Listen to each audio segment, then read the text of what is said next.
Dear students, alphabet numerical reasoning பார்க்க போறோம். அவங்க கொடுத்திருக்கிறது z வந்து 52 னு மென்ஷன் பண்ணிட்டாங்க.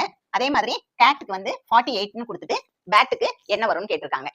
இதுல z52 இந்த z வந்து 52 னு கொடுத்திருக்காங்க. இப்ப பாருங்க இத அவங்க எப்படி எடுத்திருக்காங்க அப்படின்னு பாத்தீங்கன்னா a2 b4 6 8 10 இது மாதிரி 2 2வா ஆட் பண்ணி லெட்டர்ஸ்க்கு கொடுத்திருக்காங்க. நமக்கு இங்க z பாத்தீங்கன்னா 26th லெட்டர். அத 2 ஆல நம்ம மல்டிப்ளை பண்ணா நமக்கு என்ன வரும் 52. அததான் அவங்க z52 னு கொடுத்துட்டாங்க. இப்ப cat அதுக்கு எப்படி 48 வந்துச்சு? c க்கு என்ன வரும் 6.